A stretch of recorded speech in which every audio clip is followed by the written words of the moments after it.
everyone, this is Amanda Rich. I am so excited to introduce you to Simply Divine Hair Studio. They were amazing to work with this semester, and I am really excited to share with you what I've learned overall about their business, but also about their greenhouse gas emission reduction strategy. So let's get right to it. Simply Divine is an amazing studio that is in Richmond, Virginia. They're relatively small. They really, at this time, only have 7 full-time employees, and they are a privately owned business that is currently owned by 2 business owners. And they rent a 2-story building in Richmond, Virginia. And like I said, they're relatively small at this stage in the game, but they experienced a business expansion in early of 2014, and hopefully for them they will continue to expand. So the base year was set as 2014. Primarily this was when the business owners became partners and the second floor was added onto the business space, so there was a major expansion in relation to the salon. There was only one functional site of the salon in Richmond, so therefore there's no reason for exclusion. And all of the Scope 1 and 2 emissions were fully reported, and any Scope 3 data that was available was reported if available. The operational control approach was utilized for Simply Divine primarily because they rent the business space and have full operational control over all of the utilities, water usage, waste disposal, and whatnot. However, the building owner or the lessor is responsible for payment and servicing of the HVAC refrigerant, so therefore they should really utilize a financial control approach reporting these emissions.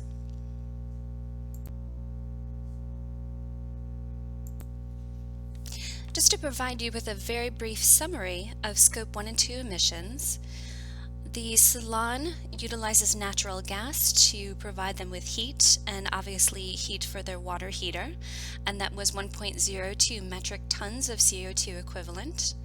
They utilize quite a bit of aerosol propellants, so say for example hairspray, and that was 1.63 metric tons.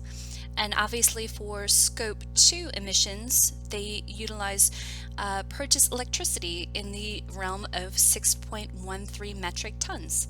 And all of the Scope 1 and 2 emissions were calculated, so therefore there was no data that was unavailable. There was quite a few, obviously, Scope 3 emissions, and the ones that were available for calculation were the water usage, the employee commute, T&D losses, waste disposal, so in other words trash that was going to the landfill, and recycling. Obviously, as you can see here, there was quite a bit of data that was unavailable for calculation. And so really what I attempted to do in relation to information that was provided to Simply Divine was gave them a list of all of the Scope 3 emissions that could in the future be calculated and what information they would need to start collecting in order to calculate these Scope 3 emissions. In relation to the data that was calculated for Scope 3, I was very, very surprised, and obviously you can tell by my image here, that the employee commute was the most significant overall, and it topped over 2 times the amount of their purchased electricity by a whopping 14.22 metric tons. I was also very surprised. They do a significant amount of recycling at the salon. They fill at least 1 blue bin per day, and the calculation tool that I utilized, which is called WARM from the US EPA, opted to basically calculate the equivalent in that it was taking it away from the landfill, and it was equivalent to a negative 7 metric tons. of CO2 equivalent. And so I found that very interesting, and obviously I would really want them to continue to recycling in if not even more, and really encourage them to do so. So regarding the 5-year reduction strategy that I opted to put together for the salon, I borrowed. I guess that's great in that why invent something if you can borrow it. The Commonwealth of Massachusetts is utilizing a really aggressive plan for New England buildings. And essentially, their approach strategy is for really achieving net zero energy usage in a lot of these New England buildings. And essentially, what they're attempting to do is along this energy demand, I call it a reduction curve, is that the greatest reductions in purchased energy, so in other words, you can see here the target along this 60 to 70% energy savings initially can really be achieved by identification of wasteful practices, behavioral changes, implementation of alternate procedures. And so once these really wasteful practices are identified, then later on in the curve, the remaining 30 to 40% of reductions can really be obtained by purchases of renewable energy supplies to ultimately obtain your goal of a net zero energy use facility. So I really went forward and tried to give them some really inventive ideas and really try to think outside the box for a lot of fun things that they could implement to save electricity, save water, cut costs, and really do a lot of fun things. And so obviously I don't have a lot of time to share with you everything, but I picked out my most fun things and the things that I really enjoyed the most.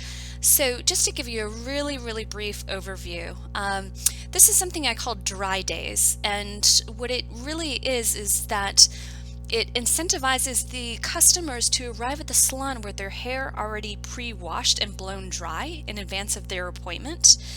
And so what they can essentially do is either opt to have their hair cut dry, or you just utilize a spray bottle to wet their hair down.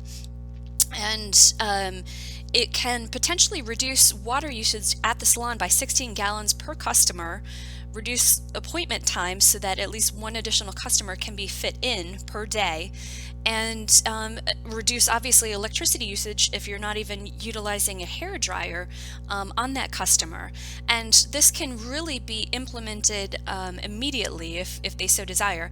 But it really depends on whether the customer is willing to do this, and depends on a lot of advertising. But it's something fun, and it really takes a forward-thinking customer to do so.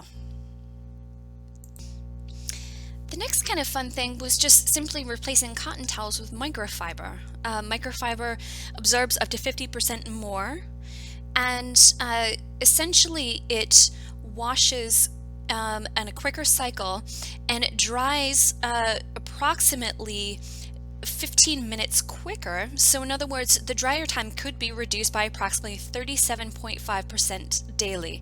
Because when I was having a conversation with the business owner, she just basically said that all they are doing is washing towels probably 5 or 6 times a day, and the dryer is just running constantly. And so this is something that in theory could be done immediately if they so desire, but really I put it on this midpoint curve because it could be also done from a transitional standpoint. And ultimately it could be something that could significantly reduce electricity usage and GHG emissions as well.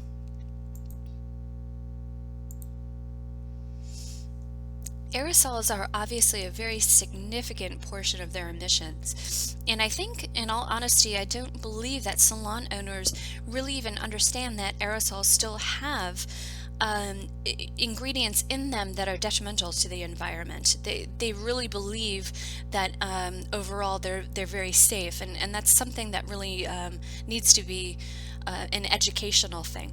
But ultimately, alternate technology, carbon offsets could be potentially purchased, or there's other brands right now like Aveda that they actually purchase carbon offsets internally for their own products for the manufacture, production, and distribution of their products. So in other words, if the salon were to purchase them, the carbon offsets are internalized in those purchase prices. So there's a lot of different options for the salon, and if they were to take in those options, they could potentially reduce their emissions by up to 7% per year. So finally, the last slide that I wanted to share with you, and this is something that again is really kind of fun, and it's something that could be really significant for them. It's in relation to the employee commute, because that was something that was their by far biggest source of emissions. And I've really had a problem with their salon hours, and just looking at this here, they have the Saturday hours where they're really open for 6 hours, and I was just kind of looking here, and perhaps really they could just think about remaining open 1 or 2 hours later, Monday through Friday, and close during the weekend. Or if that doesn't work for customers, perhaps think about, who knows, doing a longer shift Tuesday through Saturday and then staying closed Sunday and Monday. Because really what that means is that if they could avoid commuting 2 days a week to the salon rather than just one day, they could actually reduce their emissions by 24%, which is very, very significant, I think. And really, I think a lot of people from a work standpoint, well, not only they would reduce their obviously out-of-pocket money for gas, but also too, I mean, personally, if I'm going to work, I would much rather work a longer shift and then have 2 days off. And that is just me. So, you know what? Thank you so much for listening. I had such a great time working on this project. It was really a tremendous amount of fun, and I learned so much, and really had a great time. So, hope you did too. And this is Amanda Rich. Thank you so much.